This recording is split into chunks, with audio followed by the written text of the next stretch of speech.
Prosseguindo, esta presidência convida para que adentre ao plenário o escritor piauiense Ricardo Augusto Ricete Biasotto, a fim de explanar sobre o seu trabalho literário e a publicação do livro A Maldição do Mausoléu, publicado com apoio do PROAC, Programa de Incentivo Cultural da Secretaria de Cultura e Economia Criativa do Governo do Estado de São Paulo. Faz favor, Ricardo, fica à vontade.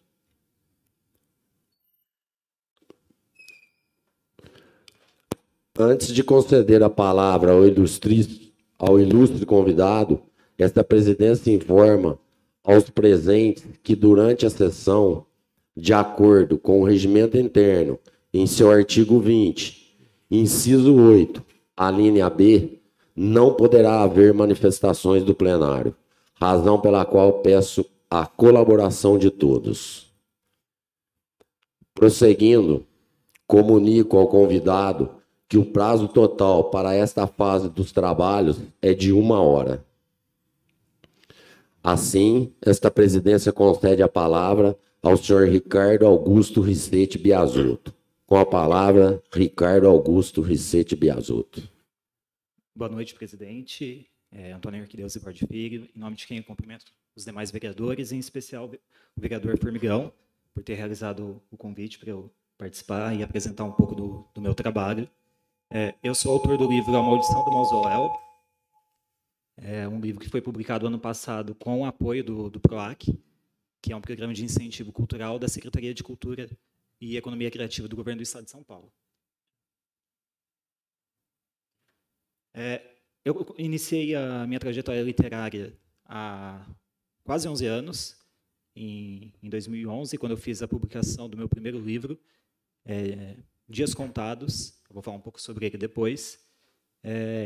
Essa questão da escrita sempre fez parte da minha vida, sempre gostei de ouvir histórias, de contar histórias, e isso me levou a fazer as publicações e chegar nessa oportunidade de publicar um livro contando um pouco das lendas da nossa cidade. Muito disso eu devo ao tempo que eu fui aluno do curso de Letras, aqui do Centro Regional Universitário de Espírito Santo do Pinhal. Fui aluno da vereadora Milena, professora Milena, e essa experiência, esses 4 anos que eu passei no curso de Letras foram fundamentais para que eu conseguisse chegar na publicação desse livro. Mas, antes disso, o que mais contribuiu para que eu conseguisse isso foi o tempo que eu fui blogueiro literário. Em 2011, eu fui um dos criadores do Overchoque, que é um blog literário que realizou parcerias com diversos escritores do país e diversas editoras. Ao todo, eu cheguei a ter cerca de 50 parcerias. Essas parcerias me aproximaram de várias pessoas, de várias editoras, e, aos poucos, eu fui conseguindo as publicações, o reconhecimento com prêmios literários, e até chegar à publicação desse, que é o meu primeiro livro solo. Ao todo, eu tenho 20 livros. A vereadora Milena comentou há 2 sessões 18, mas eu tinha esquecido dos 2 últimos livros, que é justamente o romance e a antologia de contos que eu vou comentar daqui a pouco. Então, são 20 livros que eu tenho coautoria ou autoria, além de 7 peças teatrais que foram apresentadas no Teatro Avenida. Eu escrevi o roteiro, entre elas A Paixão de Cristo, que a gente realizou em 2016, A Contadora de Histórias, que também foi realizada em 2016, e a Histórias de Tia Anastácia, uma peça infantil que foi produzida em 2018 e 2019. Além disso, outra coisa que foi muito importante para que eu conseguisse isso foi o tempo que eu participei da Casa do Escritor Edgar Cavaleiro. Eu frequentei a Casa do Escritor de 2012 a 2016, participei da diretoria da Casa do Escritor em 2 biênios, e nesse período que eu comecei a ser produtor cultural também. Ajudei na organização do Pimpim de Literatura, de algumas edições da Semana Edgar Cavaleiro, E, aos poucos, eu fui participando da produção de outros eventos, como o Recodai, Reconectando Vivências do Dançar, que foi um evento que nós realizamos aqui em Pinhal de forma online no ano passado, e que também conseguiu recursos do PROAC e da Lei Aldir Blanc. Vou comentar um pouco sobre isso depois. Esses são alguns dos meus livros. Como eu disse, o primeiro, Dias Contados, volume 2, Contos sobre o Fim do Mundo, é uma obra que eu falo um pouco sobre a lenda da profecia dos maias, que dizia que o mundo iria acabar em 21 de dezembro de 2012. Além disso, eu falo um pouco sobre a profecia de Nossa Senhora de Fátima, a terceira profecia, que era um mistério, um segredo da igreja. Então, eu trabalho essas duas coisas para retratar o fim do mundo naquele cenário. Uma coisa interessante que eu gosto desse texto é que é o único dos 17, 18 contos que tem no livro, um spoiler, o único que o mundo não acaba é o meu conto. Então, isso é uma coisa que chamou a atenção de muita gente na época, justamente por não ido para uma linha que todo mundo esperava.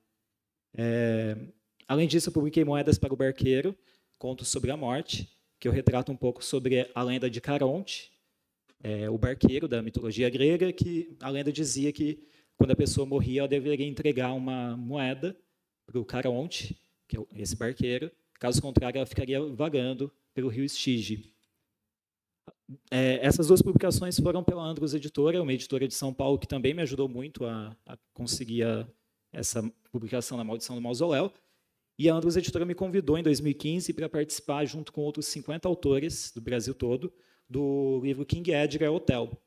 É uma homenagem ao Stephen King, ao Edgar Allan Poe, e que conta várias histórias de terror que se passam dentro de um hotel na Praça da Sé, em São Paulo. Os autores eram livres para escrever sobre o que bem entendessem. A única regra é que a história se passasse dentro do hotel e que seguisse alguns contextos, alguns personagens que foram pré-determinados pela editora.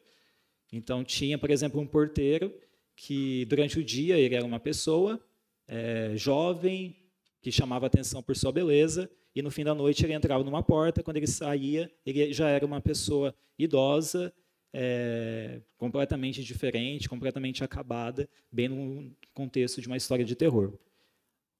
O último livro que eu participei pela Andros Editora foi Metades, Contos sobre Amor. Essa foi uma temática que eu abordei bastante nos meus livros, o amor, em suas diversas formas de se expressar, de se viver.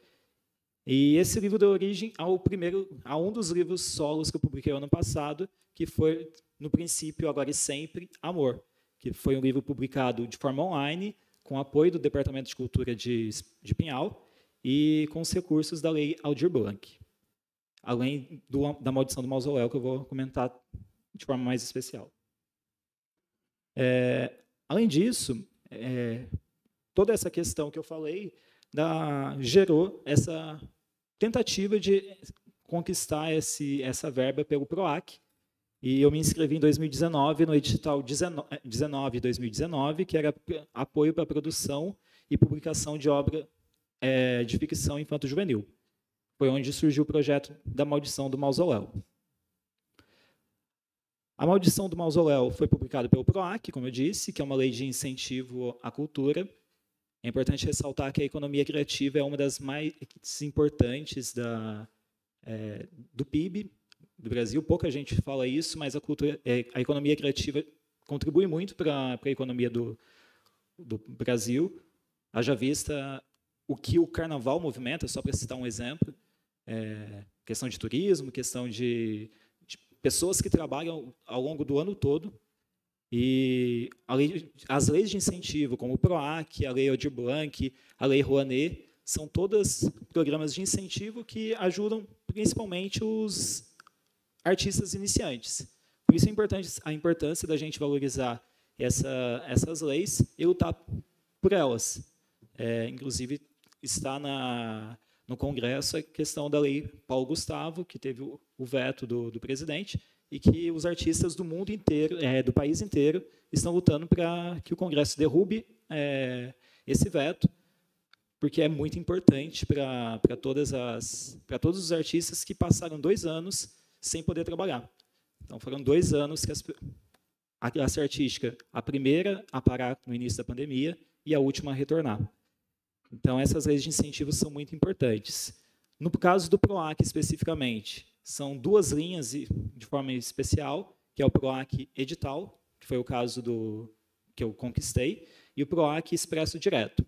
O edital, a Secretaria de Cultura abre vários editais, as pessoas se inscrevem em seus projetos e alguns são selecionados. No meu caso, no edital que eu participei, foram 127 projetos, só 10 selecionados, eu fui um dos 10. Já o PROAC Expresso Direto é quando você manda o projeto, o governo aprova ou não, e caso seja aprovado, você vai atrás de recursos, da captação de recursos com empresas que apoiam o setor. Então, essas 2 linhas do PROAC são 2 linhas importantes nessa questão do que faz, do que movimenta, do que ajuda o artista a sobreviver, a produzir sua arte no estado de São Paulo. Todos os editais, todas as formas de se pleitear os recursos do PROAC envolvem várias questões da economia criativa, como a literatura, a dança, a música, a cultura popular, a diversidade, a produção de games, que é um setor que está cada vez mais presente, cada vez mais importante, e que o PROAC também privilegia. Esses recursos que são enviados pelo governo do Estado, eles são utilizados pelos artistas para produzir aquilo que está no projeto, e depois disso tem a questão das contrapartidas, que o artista, o proponente, se compromete a realizar diversas contrapartidas, algumas obrigatórias e outras opcionais, que ajudam que são o retorno que o artista, que o proponente tem que dar por esse incentivo. Então, muita gente fala que é só ganhar o dinheiro, e não é. O artista tem que produzir e dar esse retorno também para a sociedade. O grande objetivo desse projeto, especificamente, da Maldição do Mausoléu, era retratar o folclore da nossa cidade, em especial a questão das lendas, dos personagens que fazem parte da nossa cultura. Além disso, tem também a questão do incentivo à leitura. A gente conversou muito sobre isso na disciplina da professora Milena, sobre o incentivo à leitura desde a infância, e isso é muito importante. Então, é a fase em que nós vamos conseguir incentivar as crianças a gostarem de ler. A gente mostrar para elas que a leitura não é só uma coisa cansativa, uma coisa chata, obrigada na escola. É uma coisa que pode ser divertida, que pode gerar conhecimentos, gerar sensações, experiências que provavelmente a pessoa não teria durante a vida toda. Então, a Maldição do Mausoléu busca retratar essa questão das lendas para conseguir fazer esse apelo, esse incentivo à leitura.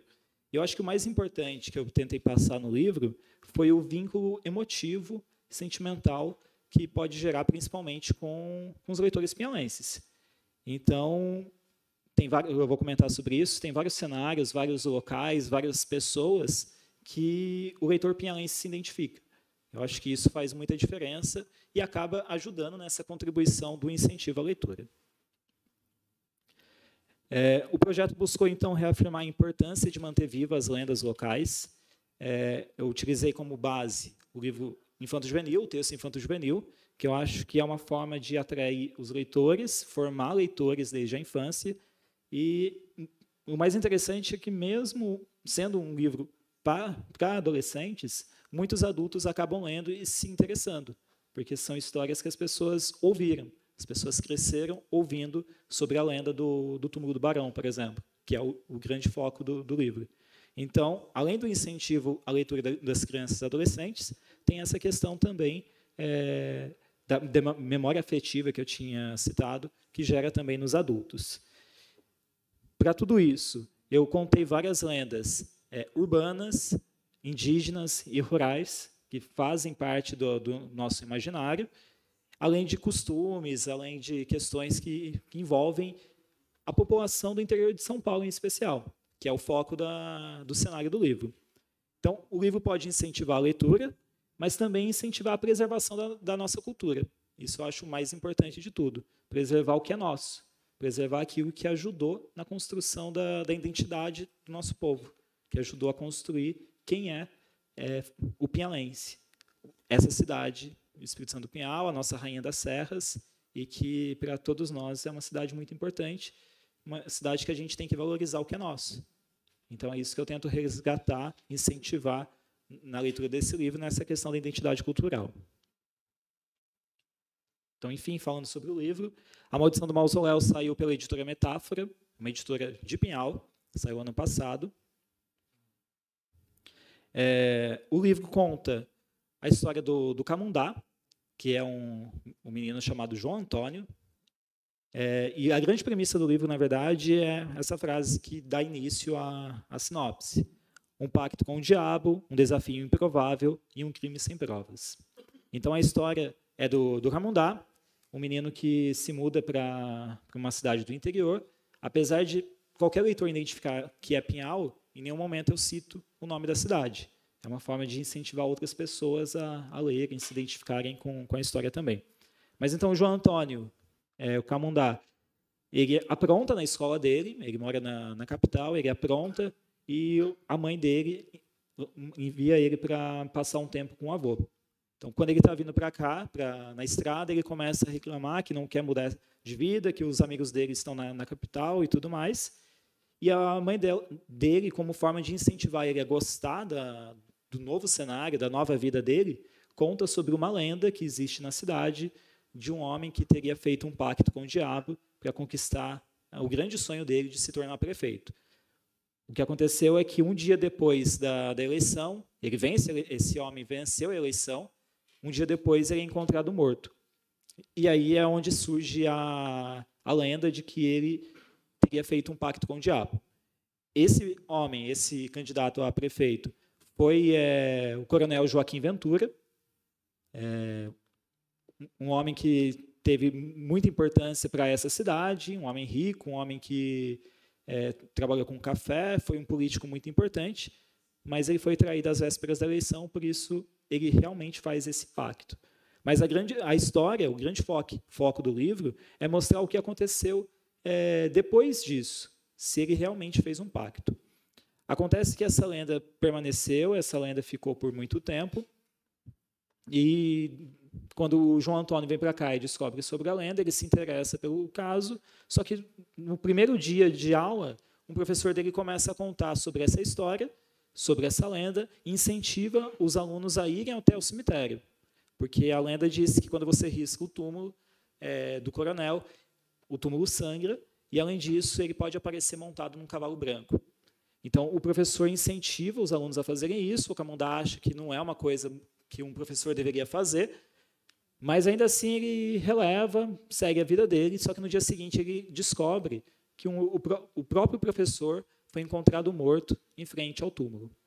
E a única testemunha do crime são dois adolescentes que viram e afirmam que quem matou o professor foi o próprio Coronel Ventura, um homem que morreu há 100 anos. Então, a história se desenvolve a partir disso. Eles tentando descobrir, com a ajuda de um detetive italiano, o que aconteceu. Quem matou o professor e qual a relação da morte do professor com a lenda. Vou passar um vídeo também, produzido pela Cia da Hebe, que retrata um pouco do que é essa história.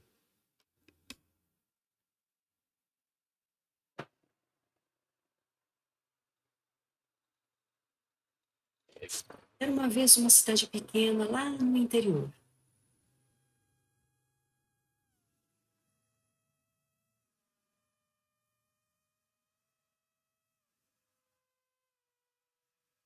O nome da cidade? Não falo. Apenas uma cidade pequena. Uma cidade pequena que fica lá no alto da serra. Lá tem uma lenda que ronda a cidade feito uma nuvem negra que não sai do lugar. Essa lenda, essa nuvem negra, passeia por essa cidade há mais de 100 anos. Você conhece essa história? Você conhece a lenda do mausoléu? Ou a história do Coronel Ventura? É verdade? É mentira? Quem é o coronel? Um homem bom ou um homem mau? Está preparado? Você está preparado para saber dessa lenda? É uma maldição.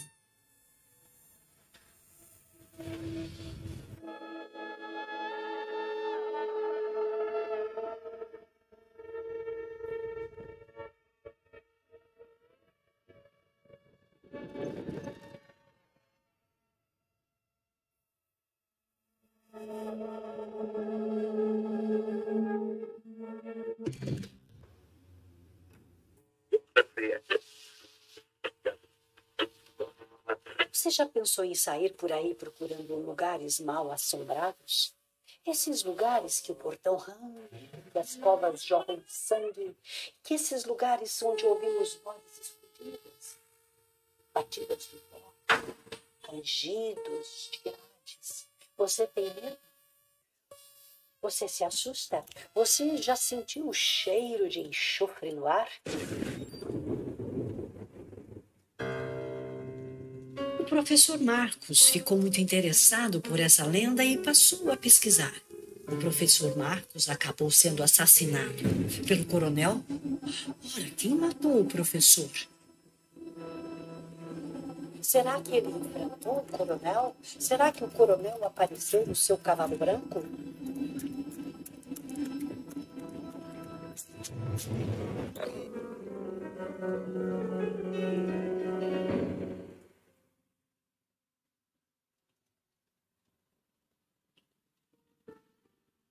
Na escola, uma menina esperta e bonita se aproximou de um menino chamado Camundá.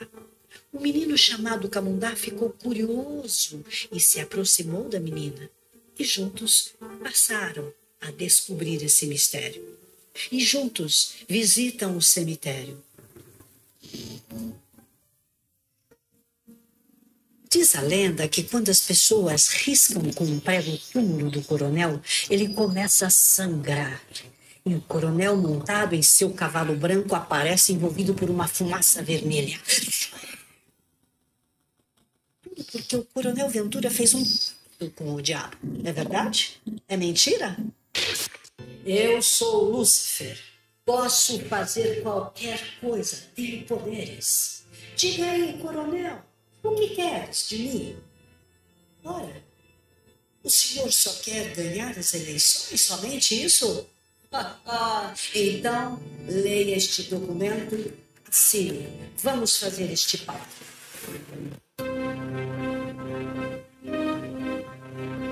Diz a lenda que o coronel saiu vitorioso após as eleições, mas foi encontrado morto. Diz a lenda que o diabo não deu mais sossego para a alma do coronel e por isso o coronel conversa com quem o chama em sua lápide.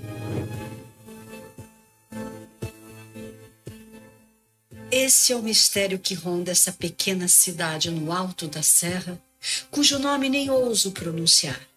Essa nuvem preta e misteriosa que permanece no ar, nos sentidos, na atmosfera dessa cidade. Por que é tão difícil saber se é verdade ou mentira o que aconteceu com o coronel?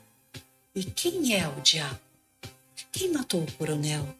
Quem conseguirá desfazer esse mistério? O amor entre dois adolescentes faz esse mistério ser desvendado.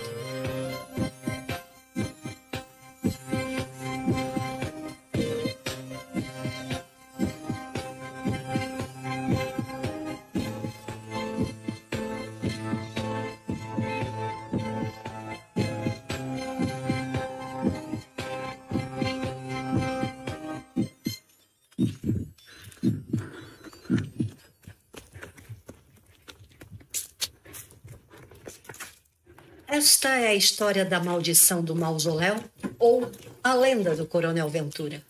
É verdade? É mentira? Acompanhe o desvendar desse mistério.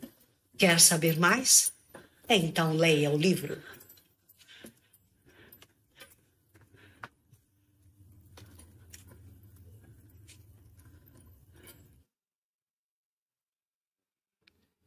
Então, essa é a história da maldição do mausoléu, que, como dá para perceber, tem muita relação com o túmulo do Barão, mas uma coisa que eu deixo registrado desde o início do livro, que é tudo fruto da minha imaginação.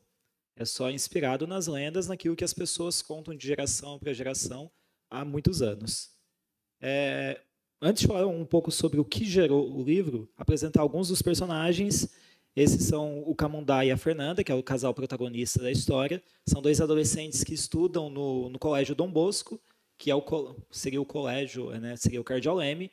Como eu disse, eu não cito o nome dos locais, mas qualquer pessoa consegue identificar facilmente o local. O Camundá, muita gente me pergunta por que Camundá. Antes mesmo da leitura, as pessoas ficam interessadas. E ao longo da história eu conto o motivo dele se chamar Camundá, mas uma coisa importante de dizer é que Camundá foi um tipo popular da nossa cidade. É um personagem que está registrado na Polienteia de 1949. Então, um personagem do início da história de Pinhal que eu tentei resgatar. Na Polienteia diz que ele era uma pessoa muito nervosa e que as crianças começavam a chamar ele de Camundá, gritar pelo nome dele na praça, e ele começava a correr atrás das crianças. Então, como o Camundá do livro é um pouco esquentadinho, ele arruma muita confusão na escola, ele ia atrás das pessoas também que ficavam enchendo a paciência dele, eu fiz essa ligação, mas também tem um outro motivo do apelido que tem a ver com uma lenda indígena. A Fernanda é a mocinha, a menina mais linda da escola, aquela que todos os meninos são apaixonados, e é onde causa todas as intrigas entre as outras meninas e entre os meninos da escola também. Aí nós temos também a Dona Ieda, que é uma... Pode passar, Juliana. A Dona Ieda, que é a inspetora do colégio, ela tem esse ar meio de uma bruxa, com óculos na ponta do nariz, o cabelo mal penteado, mal cuidado, e que coloca medo nas crianças também da escola, só que é uma pessoa que tem muitas informações a respeito da lenda e que acaba ajudando também. E o Francesco Precalossi, que é o detetive italiano. Esse detetive é uma homenagem ao meu tio-avô, José Biasotto, que era advogado. Então, muito do Francesco era o que eu via no meu tio. Então, isso foi uma coisa que eu tentei trazer para a história também, essa relação familiar. Aí nós temos também o Voquino e o Ed. O Voquino, eu não conheci meu bisavô, mas o apelido dele era Aquino. Então, foi uma homenagem para o meu bisavô também. Ele é um homem muito sábio, um ex-delegado, um delegado aposentado, um homem muito sábio, só que ele é um homem muito cético também. Então, ele não acredita em nada dessa história de lendas, de relação de morte com coisas do passado, e é ele que tenta brecar um pouco o Camundá nessa ideia de investigar coisas sobrenaturais. E o Ed é o menino misterioso da escola. Então, ninguém sabe nada a respeito dele, ele não se envolve, ele não fala com ninguém, ele fica na dele, mas ele é uma das testemunhas do crime. Ele que jura que o assassino do professor é um homem que morreu há 100 anos. Além desses personagens, eu tenho como cenário esses locais, a Escola Cardeal Leme, que na verdade é o Colégio Dom Bosco, o cemitério municipal, um clube da praça, que tem um restaurante numa varanda, uma lanchonete que infelizmente fechou, que ficava na praça, mas que também era um ponto de encontro de muita gente até 2 anos atrás. Com isso já dá para identificar esses locais. A Igreja Matriz, o casarão, onde fica o cinema, um campinho ali na Pinhal Jardim, que foi onde eu cresci. Tem uma cena que se passa nesse campinho. E também o Museu e Biblioteca, Dr. Abelardo Vergueiro César, um local que eu trabalhei por 2 anos e meio e que tem muitas coisas ali que vão ajudar na construção desse meu cenário, desse meu universo literário.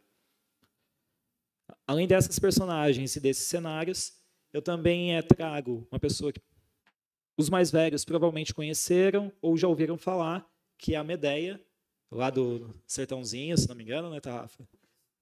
A Medeia, eu só ouvi falar, mas toda a construção da Medeia, dessa personagem, foi inspirada em um texto que o presidente da Casa do Escritor, o João Roson, me passou uma vez, que ele conta sobre a história da Medeia, a reação das crianças ao ver a Medéia, como ela se vestia, como ela agia. Então, tudo isso o João Rosão conta nesse texto e que me ajudou a construir essa personagem, que é uma personagem sábia, é uma personagem que não liga muito para a aparência, ela não liga muito para as pessoas, ela gosta de cuidar dos animais, da natureza, e ela tem um dom, e esse dom é o que é capaz de... torna ela capaz de ser a única a ver de fato o que aconteceu há 100 anos, para saber se o coronel realmente fez um pacto com o diabo ou não. A próxima lenda é a do Coronel Ventura. Como eu disse, é um personagem que teria feito um pacto com o diabo para conseguir realizar o sonho dele de se tornar prefeito, só que ele foi encontrado morto um dia depois. Então, a lenda diz que ele foi... no dia do enterro, o corpo dele sumiu, que colocaram um cacho de banana no lugar do corpo dele, que o Lúcifer apareceu para pegar o corpo dele, ele ficou fugindo e que, por conta disso, ele ficou preso no cemitério. Então, todas essas questões que a gente ouve de outro personagem de Pinhal. Né? Além disso, tem outras duas lendas, que é a do Corpo Seco. Todo mundo conhece a lenda do Corpo Seco. Então, eu tento trazer isso para resgatar essa questão das histórias do interior. E a lenda do Camundá. Essa é uma lenda indígena, não tem relação com o personagem da Polianteia, mas ele tem... existe uma lenda do rei Camundá, que é o rei de uma tribo indígena. Tudo isso, todas essas histórias, personagens, cenários, ajudaram a construir a Maldição do Mausoléu e a desenvolver esse projeto que tem algumas contrapartidas. Entre elas, a realização de alguns eventos, como, por exemplo, eu participei da Cultura Conectada, um projeto que foi realizado pelo Departamento de Cultura no início da pandemia, em que várias pessoas, vários artistas participaram de diversos segmentos para falar sobre o seu trabalho. Então, o projeto estava iniciando ainda e eu participei contando um pouco sobre esse meu trabalho. Além disso, participei de 2 lançamentos virtuais, um pelo Instagram e um na aula da professora Milena, que ela cedeu espaço para que eu fizesse esse lançamento na aula dela.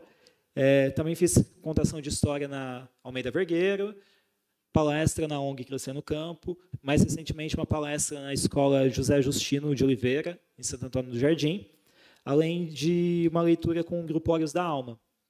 Depois eu vou comentar um pouco sobre o audiobook do livro, que foi realizado exatamente pelo Grupo Olhos da Alma, que é atendido pelo Departamento de Cultura. Como eu disse, esse audiobook ele está disponível gratuitamente no YouTube, nas principais plataformas de podcast, como Spotify, e Deezer, Google Podcast. O audiobook foi gravado pela Maria Clara Del Guerra, a filha da Fabi, aqui da Câmara.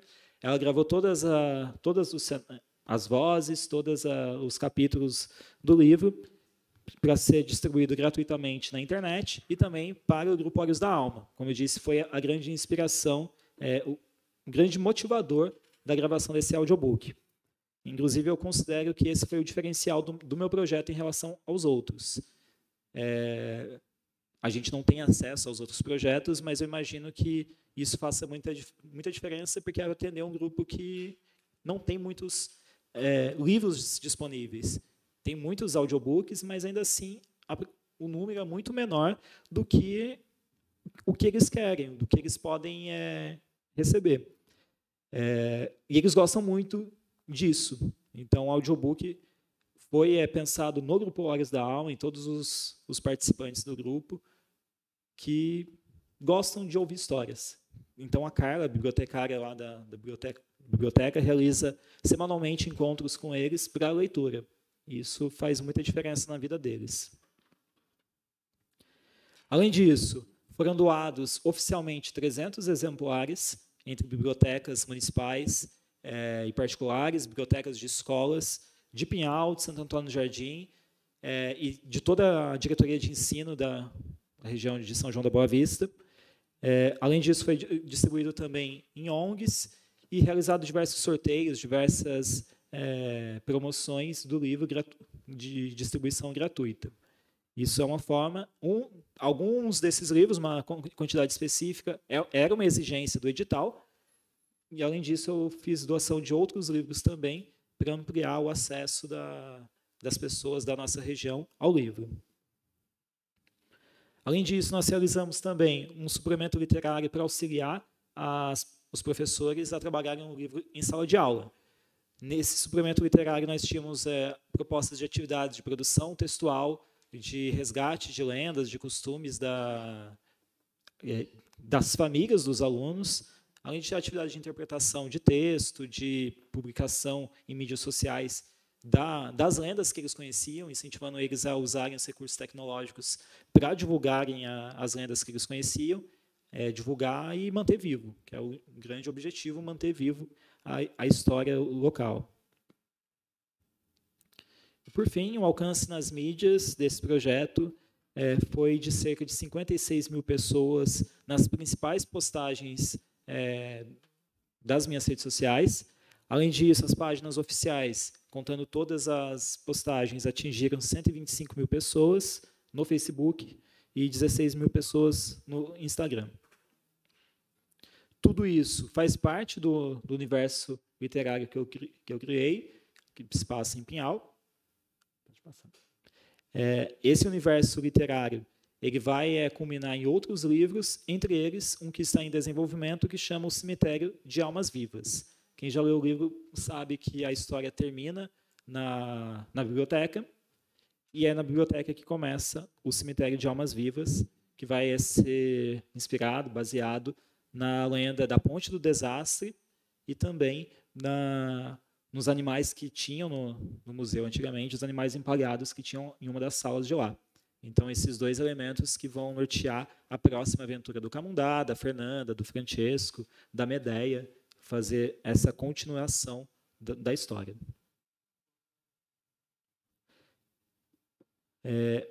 Como profissionais envolvidos, aproveito o espaço para registrar todos os profissionais envolvidos nesse projeto.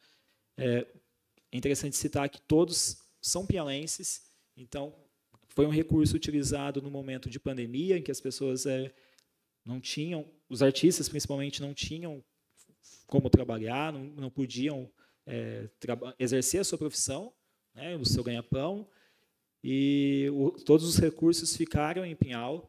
Então, é por isso que eu gostaria de aproveitar a oportunidade para agradecer nominalmente todos que participaram desse projeto.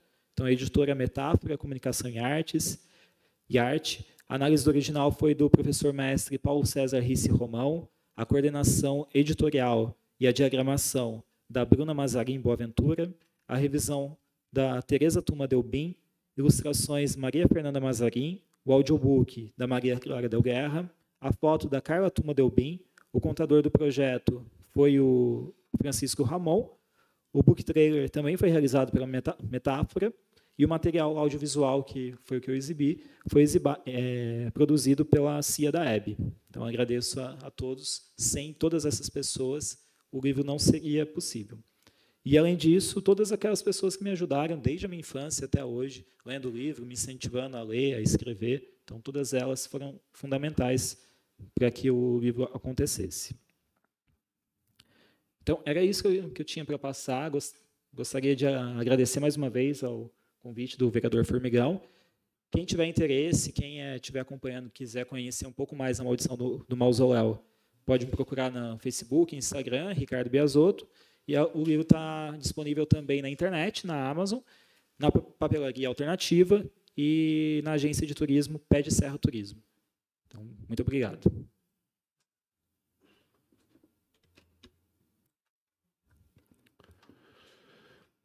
Prosseguindo, esta presidência concede a palavra ao vereador Leandro Pereira, autor do convite, para que faça suas indagações, sendo que, na sequência, a palavra será concedida aos demais vereadores, para fazerem suas indagações ao ilustre convidado. Fica à vontade, vereador. Boa noite, presidente. Boa noite, Ricardinho, todos presentes, vereadores. Na verdade, Ricardinho, eu não tenho perguntas para te fazer. A gente já fez um voto de congratulações na sessão passada, né? E, na verdade, eu quero mais uma vez aqui dar parabéns por tudo isso que a gente viu aí. É impressionante, na verdade. Acredito que bastante pessoas também ficou impressionado e também não sabia, né, dessa sua capacidade aí, né? E de verdade, de parabéns, cara, de parabéns. Acredito, fiquei muito assim, de verdade, quando eu comecei, que eu fiz o voto de congratulação, assim, não sabia totalmente a capacidade, aonde chegou, né? Aonde chegou, e vendo tudo isso, na verdade, eu sinto aqui com muito orgulho de ter te convidado aqui para poder mostrar para a população aí pinhalense sua capacidade, o seu conhecimento, né? E parabéns, mais uma vez. Eu espero te ajudar aí, conta comigo aí sempre que você precisar, tá bom? Muito obrigado, viu, Ricardinho?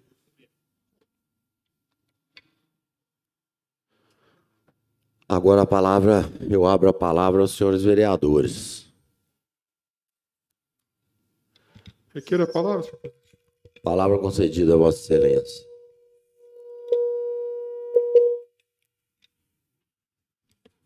Melhorou, hein? Bom, na sessão passada, ou retrasada, teci elogios ao Ricardo, parabenizando a altura pela obra literária dele. Mas gostaria de fazer uma pergunta, né? Numa das vezes que eu usei a tribuna,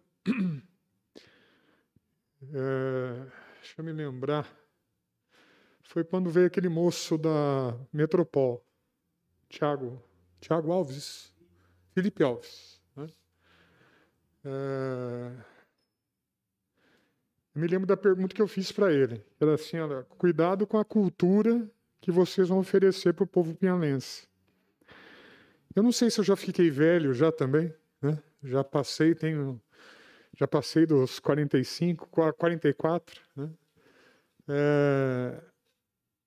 E a gente observa que a cultura que está sendo oferecida e que está sendo consumida pela juventude brasileira deixa muito a desejar. Não sei se eu já faço parte de uma geração que tinha outro tipo de cultura, ou a geração atual já se acostumou com uma cultura de uma qualidade bastante discutível. E você passa, com a sua juventude, um exemplo positivo que deve ser seguido pelos jovens, né? Pelas pessoas que estão ainda em formação e que forjarão o futuro cultural, literário, artístico do Brasil. Eu queria saber de você, Ricardo, se sou eu que estou ficando velho e a minha cultura já é uma cultura passada, ou se você, na sua juventude, você também vê que a cultura que está sendo oferecida e consumida pela juventude brasileira deixa a desejar. Como é que você vê a cultura de hoje? Essa é a minha indagação. Obrigado pelas palavras, Luciano. Eu imagino que a cultura, o que está sendo produzido realmente tem essa queda, talvez, da qualidade, muito, talvez, pelo momento que nós vivemos tecnológico, né? Da cultura em massa, da cultura fácil, você precisar produzir coisas que vão viralizar, caso contrário você não vai ser visto, caso contrário seu trabalho não vai ser divulgado, não vai ter o apoio merecido. Então eu imagino que muito disso tem a ver com essa questão da massificação da cultura.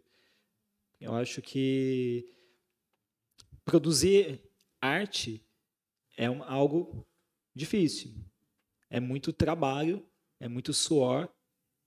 É mais trabalho do que inspiração. 95% trabalho, 5% inspiração. E eu acho que no momento em que nós precisamos produzir coisa rápida, produzir coisa que vai ser vista hoje e amanhã já vai ser esquecida, talvez o cuidado com a produção artística tenha decaído. A gente vê que citando a cultura de entretenimento, que é o meu foco, séries na Netflix. A série que é lançada hoje, daqui uma semana, ninguém fala mais nada. Então precisa ser uma coisa que vai viralizar para que aconteça, para que a coisa seja bem vista e seja bem elogiada, com um retorno positivo, principalmente financeiro. E esse eu acho que é um grande problema. Muita gente hoje faz cultura pensando no retorno financeiro e não apenas naquilo que está por trás disso. Inclusive, eu escrevi um texto sobre isso na época que eu tinha um blog, que eu conhecia muitos autores que ainda não estavam preparados para publicar um livro e que terminavam o livro hoje e amanhã já estavam publicando na internet. E não é assim que funciona. A Maldição do Mausoléu, desde a primeira ideia, que surgiu numa palestra na Crescer no Campo, em 2015, até ser publicado, foram 6 anos. O texto demorou 2 anos para ficar pronto. Então, acho que essa pressa das pessoas publicarem, serem vistas, acaba prejudicando isso também. Então, esses 2 pontos. A questão da cultura rápida, de ser uma produção feita rápida, que vai ser vista rápida, que vai ser esquecida rápido. E também essa questão do retorno financeiro ser mais importante do que o retorno artístico e cultural. Espero que tenha sanado. Perfeito. Muito obrigado. Viu? A palavra continua em aberto aos senhores vereadores. Qual a palavra, senhor presidente? Palavra concedida. A Vossa Excelência. Quer passar a palavra? Pode usar, Milena. Obrigada. Só elogios aqui. Ricardo, é um prazer muito grande falar novamente de você. Diferentemente do vereador Formigão, eu já o conheço há anos, trabalhamos juntos, vim acompanhando a sua evolução, as suas obras. Fui sua professora, como nós já dissemos, você fez o lançamento desse livro na minha aula, então é um motivo de orgulho muito grande para mim, como professora, e também como uma admiradora da cultura pinhalense, como eu sempre fui, por conta da minha mãe também ser escritora, compositora, então tenho o maior orgulho e gostaria aqui de deixar meus parabéns à sua mãe, que está aqui hoje, muito obrigada. A Bia, que também é minha aluna. Olha, os 2 passaram pelas minhas mãos, hein? Vocês imaginam o que eles não devem falar em casa de mim, hein, Bia? Às vezes minha orelha fica vermelha lá em casa, são os 2 falando de mim. E a namorada do Ricardo também queria cumprimentar. Meus parabéns. Sucesso sempre, viu, Ricardo? Você sabe que eu tenho assim, a maior admiração por você. Anos atrás, você já esteve numa sala de aula minha de 1º ano, né, fazendo parte de uma entrevista com os alunos, que eles estavam homenageando a Ruth Rocha naquele momento, e eu levei você como um escritor pinhalense para estar conversando com as crianças. E foi de suma importância, porque aquele projeto meu foi selecionado entre 3.762 projetos do país, ficou entre os 50 melhores do país. Então, Espírito Santo do Pinhal foi representada, sim, de forma eficaz e efetiva. Então, mas foi, sim, nessa época, no prêmio Professor Nota 10. Então, para mim é de grande orgulho você ter feito parte desse projeto, que foi assim selecionado, mais de 3.000 projetos, no meu ficou entre os 50. Então, gostaria de agradecer muito a tua presença no meio cultural da nossa cidade, literária, e também de forma efetiva aqui dentro dessa Casa de Leis. Sempre muito bem-vindo a sua presença aqui na nossa casa, com toda a sua competência e com todo o seu dinamismo. E eu acho que de tudo isso, Ricardo, com a sua... Apesar de você ser jovem, você traz essa maturidade jovem para o nosso meio. Isso que é o mais importante para todos nós. Então, só gostaria aqui de externar a nossa gratidão e o nosso reconhecimento a todo o seu trabalho. Muito obrigada. Palavra continua em aberto, senhores vereadores. A palavra, senhor presidente. Palavra concedida a Vossa Excelência. Primeiramente, parabenizar o Ricardo, né, por essas pessoas que trabalham com crianças. Eu externo assim minha maior admiração por vocês, o trabalho seu que você faz. Eu imagino uma criança ouvindo uma palestra e contando assim as histórias que você passa para as crianças. As crianças hoje estão assim pobres, né, de cultura, e nós vemos aí hoje as crianças, o pai, para entreter uma criança, dá logo um celular para a criança, já desde o primeiro ano, para a criança ficar brincando. Então, essas histórias que você contou, você me fez aqui voltar ao tempo, e até comentei com o Tarrafo na hora da sua fala,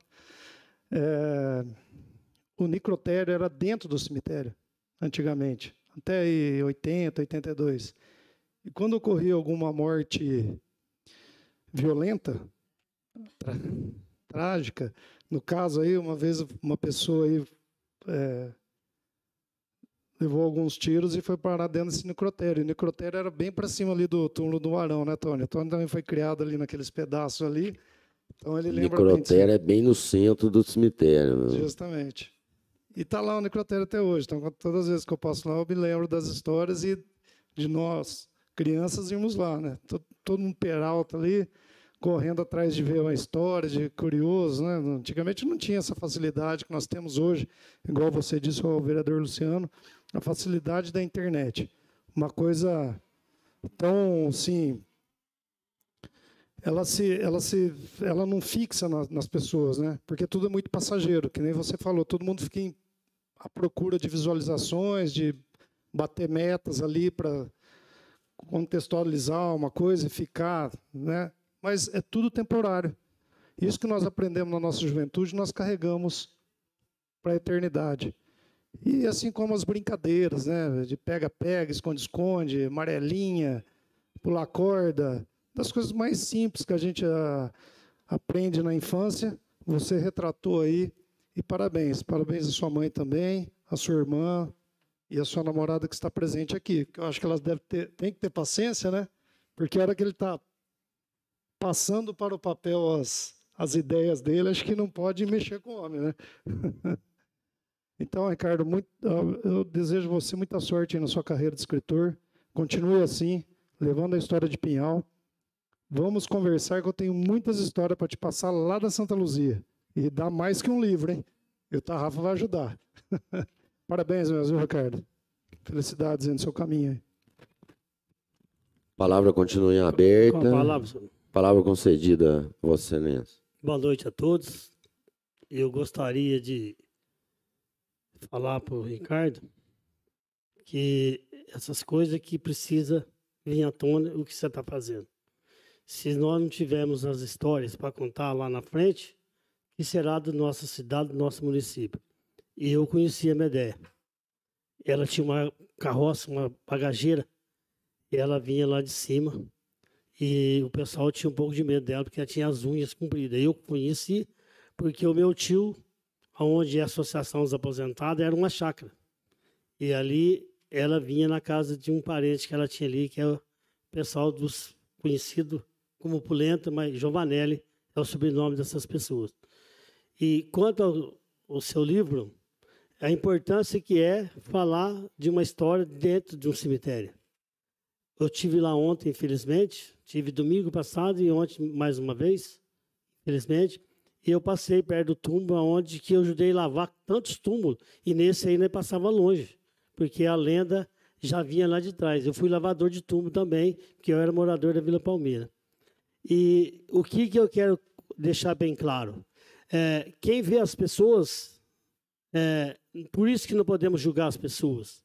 Né? O Ricardo, eu vejo o tempo que você está nessa luta.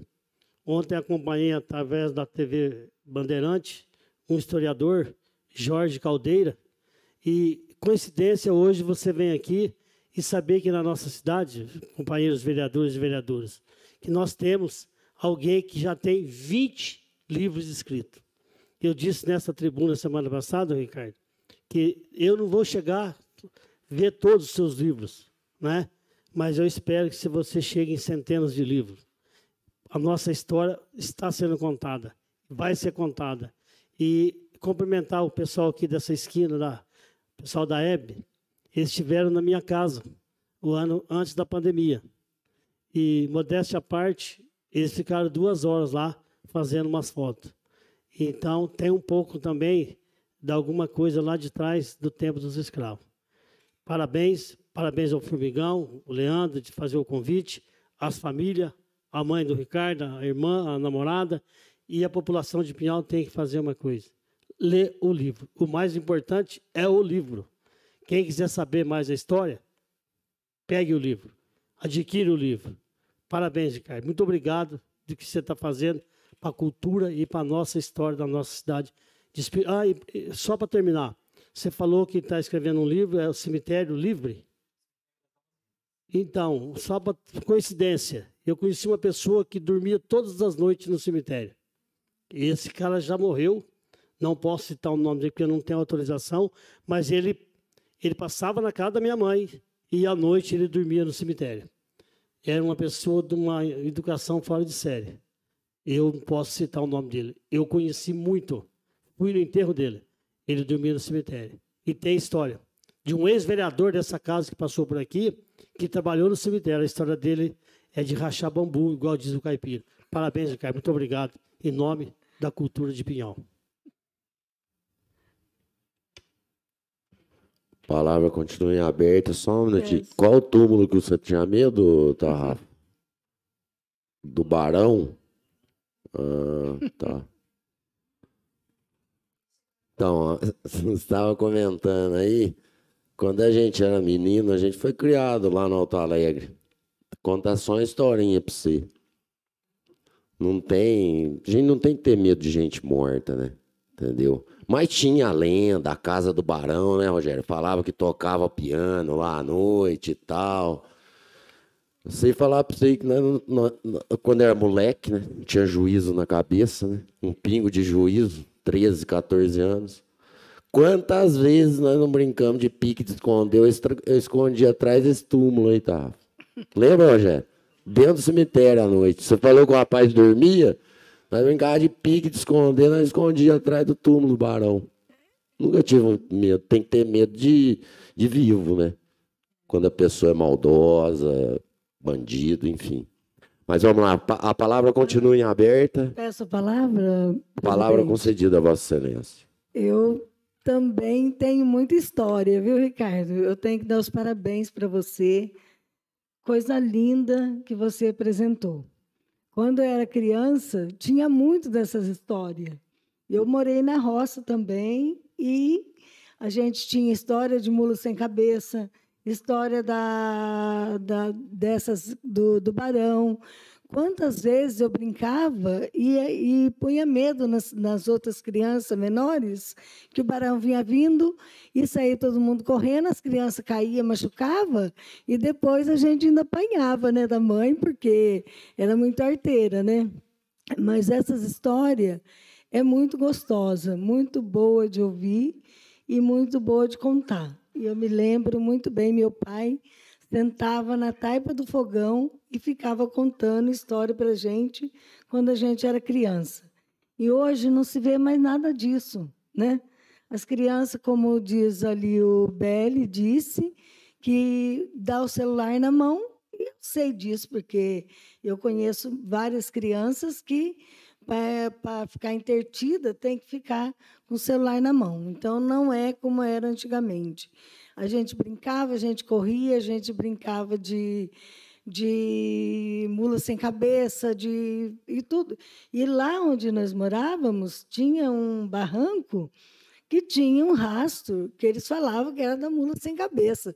E nós nem passávamos por lá, né? Então, era muito gostoso, né, nessa época. Então, eu tenho que dar os parabéns e eu vou pegar esse livro para me ler. Eu não sou muito de ler, mas eu vou ler só para ver as histórias, tá bom? Meus parabéns à sua mãe, sua irmã, sua namorada, que é muito linda. Que belezinha de menina, viu? Você merece. Parabéns, viu? A palavra continua em aberto aos senhores vereadores. Queria só saber do Ricardo, você atingiu diretamente 197 mil pessoas, levando o nome de Pinhal para fora de Pinhal, com as histórias de Pinhal. Essas pessoas que você atingiram, foi nesse livro, só na Maldição de Mausoléu, ou foi na sua coletânea toda? Foi do início da criação da minha página oficial no Facebook e no Instagram, que eu tenho a página, o perfil pessoal e tenho o perfil profissional. Desde o início, em maio de 2020 até hoje, com postagens pagas e postagens orgânicas. As orgânicas são aquelas que as pessoas veem por interesse, por seguirem e tudo mais. Então, ao todo, tem esse número. Que bacana. Parabéns, viu, Ricardo? Muito obrigado. A palavra continua em aberto. Olha, Ricardo, eu desejo tudo de bom para você, tá? Eu já fiz bastante, elogiei bastante você aqui, tudo que eu falei é verdade, tá? E queria agradecer você também e dar os parabéns pelo desempenho que você desenvolve aqui na função sua aqui dentro da Câmara, tá? Que eu te contratei agora, nesse primeiro biênio que eu estou passando pela presidência, até quem me indicou mesmo, quem virou e falou, né? Eu comentei com você, né, Rafa, que a gente estava precisando de um menino, de um moço para colocar aqui, para ocupar o cargo do Luiz Fernando, que o Luiz Fernando foi para a ouvidoria, né? Ouvidoria, que também falar em ouvidoria, não desviando o foco aí, está funcionando muito bem aqui dentro da Câmara, como eu disse a sessão anterior, entendeu? Há um certo respeito grande entre as duas ouvidorias, né, executivo e legislativo. E você indicou para mim o Ricardo. Aí, como eu tenho amizade com a família há muitos anos, eu falei, nossa, o Ricardo trabalhou com o Rogério na cultura, eu já sabia, não estava lembrando de você para te convidar para trabalhar aqui, mas já sabia da tua capacidade, do teu desempenho, tá? Da tua dedicação, tá? Então, eu agradeço de coração o desempenho, assim, a dedicação sua no cargo em que você ocupa aqui, como eu disse, tá? Um menino que foca, certo? E vai atrás daquilo, aquele ideal na vida que deseja ter. Sucesso para você, tá? Torço muito para você, como todos aqui, eu tenho certeza. Enfim, quem está nos assistindo e nos ouvindo, acredito que a maioria da população piauiense, tá? Não conhecia, muita gente está conhecendo hoje, tá? Fica conhecendo hoje aqui, porque a gente tem uma grande audiência aqui também, né? Certo? Nas sessões. Estão conhecendo muita gente que não conhecia teu trabalho, certo? Quantos livros? 22? 22, né? 20, né? Desculpa, 20. Muita gente não conhecia. Eu mesmo não sabia que você tinha escrito 20 livros. Eu sabia que você escrevia tudo, mas na minha imaginação seria aí, não vou mentir para você, uns 4, 5. Então são 20 livros, né? Tá? Então fica aí, a população fica conhecendo aí seu trabalho aí, muitos que não conhecia nesta noite de hoje, tá? Nenhum vereador mais quer usar a palavra? Você me permite, só para... Com certeza, vereador, fica à vontade. Eu vi mostrando o Cardeal Leme e mostrou o muro do Cardeal Leme, onde tem a antiga máquina de arroz do Meloni. E do lado, onde é o TG, entre o TG e a casa do Meloni, ali, onde era a empresa Meloni, ali tinha uma casa também, não sei se aqui tem essas fotos.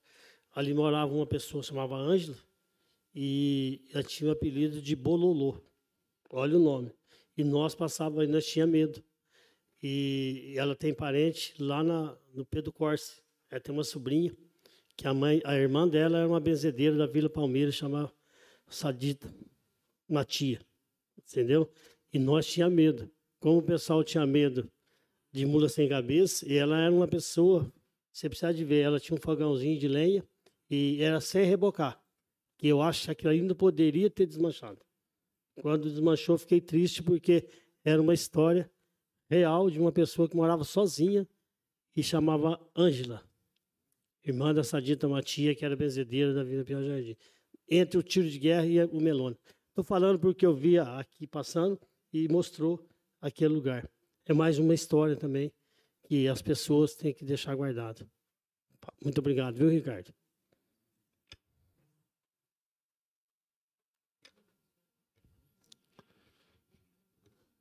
Esta presidência, gostaria de deixar registrado, então, aqui o agradecimento da edilidade ao senhor Ricardo Augusto Ricete Biasotto por sua presença nesta casa, no dia de hoje, colocando o Legislativo Pinhalense ao seu inteiro dispor.